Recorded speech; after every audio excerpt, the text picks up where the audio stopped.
I got so much more. Bercanda, bercanda. Are you ready, kids? Aye, aye, Captain! I can't hear you. Aye, aye, Captain! Oh!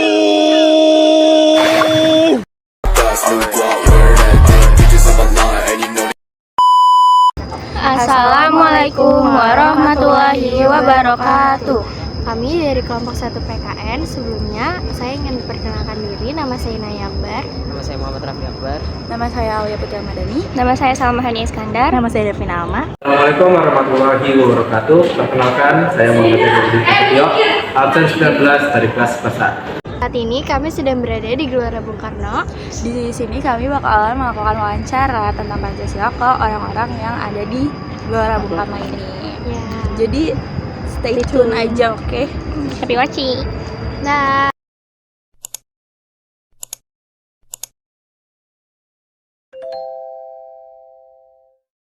Assalamualaikum warahmatullahi wabarakatuh. Perkenalkan saya Muhammad Raffi Akbar, kelas 11 dari Masyarakat Jakarta. Sebelumnya kami ingin bertanya kakak untuk tugas wawancara dari kelompok kami. Nah, di YouTube ini aku boleh tahu nggak sih nama kakak siapa? Nama aku Raffi. Kelas berapa ya kalau boleh tahu? Kelas 9. Kami sama Raffi. Oh, boleh sama kan?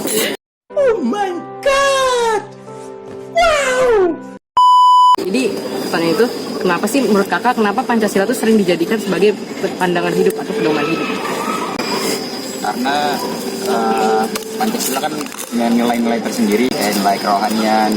Karena ya sebagai apa ya tujuan atau arah untuk kedepannya lah. Dan mungkin di nilai pokok Pancasila sendiri itu kayak punya apa ya pengertian kayak ideologi bangsa, terus sebagai sumber dasar segala hukum lah.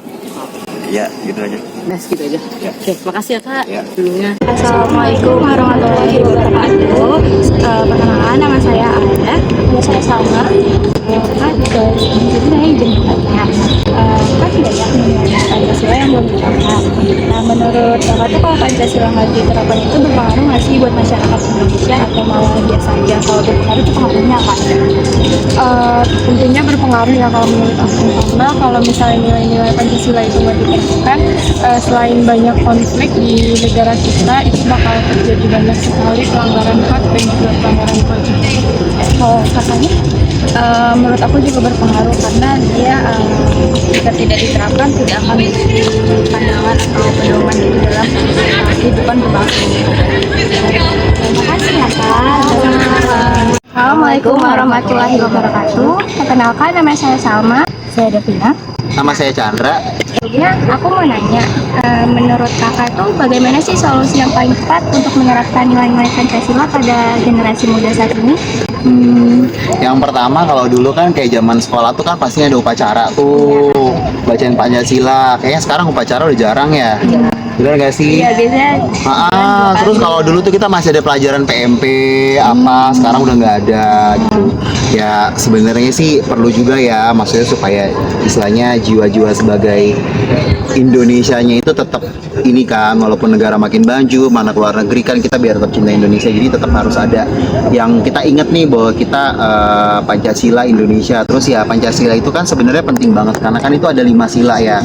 Bahwa kita ada aneka ragam, saling menghargai agama. Nah, kalau kita lihat kan kecenderungan saat ini kan banyak orang yang kayak nggak paham benar artinya Pancasila gitu, bahwa kita juga Bhinneka Tunggal Ika dan lain-lain. Jadi perlu banget sih, bukan cuma disebutin tapi harus diresapi apa sih Pancasila itu supaya kita Indonesia itu dengan beraneka ragam apa kita bisa jadi negara yang maju ngalahin negara-negara tetangga kita, karena kita bangsa yang besar. Cuman balik lagi ya, mindset Pancasilanya harus benar-benar kita pahami.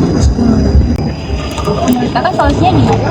Ya solusinya pertama dari sekolahnya juga harus diterapin gitu, dan guru-gurunya juga harus paham juga supaya nggak salah penafsiran siswanya, karena balik lagi kan siswa kan refleksinya sama guru ya, orang tua. Terus ya mungkin banyak kegiatan-kegiatan juga dari pemerintah. Sebenarnya kalau sekarang sih banyak ya kegiatan-kegiatan yang untuk lebih paham Pancasila, cuman mungkin bunyi Pancasila atau 5 silanya itu udah jarang banget untuk diperdengarkan. Jadi mungkin kalau ada acara-acara seperti itu bisa juga kalau kita dengar lagu Indonesia Raya aja kita merinding ikut nyanyi gitu kan. Kenapa nggak tambahin juga kita kayak ada menyilakan 5 sila itu supaya apa generasi muda ya kayak kita aja sekarang ini udah mulai lupa gitu, apalagi generasi muda mungkin nggak pernah dengar sama sekali. Jadi ya harus sering dikumandangkan juga gitu, dan kayak mungkin dikasih pemahaman juga di briefing ke anak-anak zaman sekarang pengertian masing-masing sila itu apa sih maksudnya. Jadi bukan cuman kalau dulu kan aku ngerasa sekolah kita ngomong-ngomong tapi kita nggak paham tuh maksud masing-masing sila itu apa gitu, padahal tuh penting banget.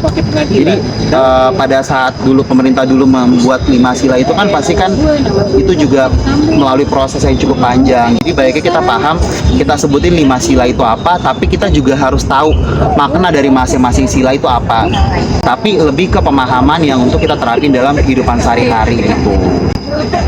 Makasih ya Kak. Gitu.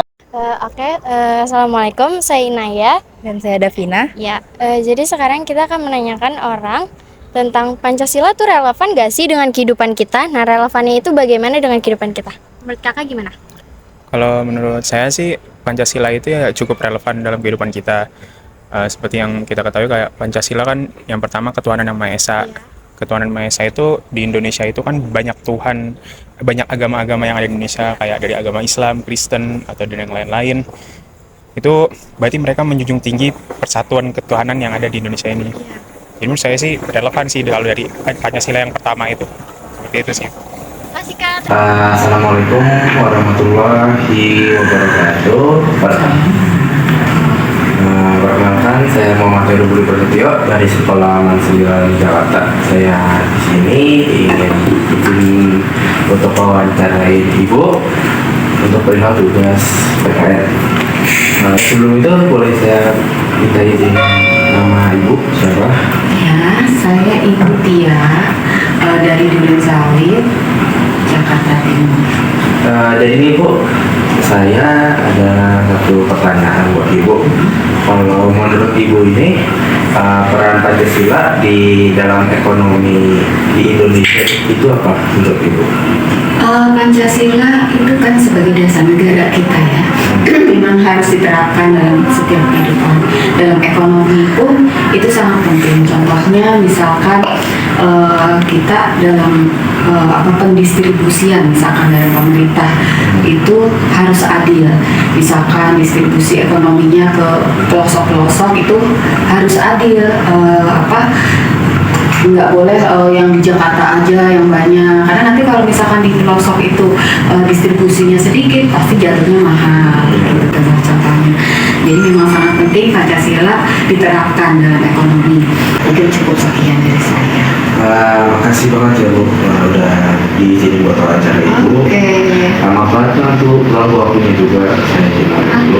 Assalamualaikum warahmatullahi wabarakatuh. Waalaikumsalam warahmatullahi wabarakatuh. A few moments later.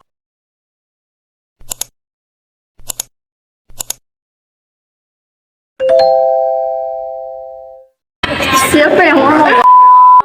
Jadi pesan.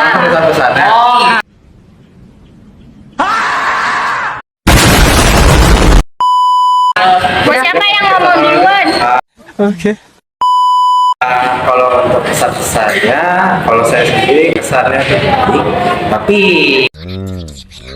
Macam tak betul je budak ni.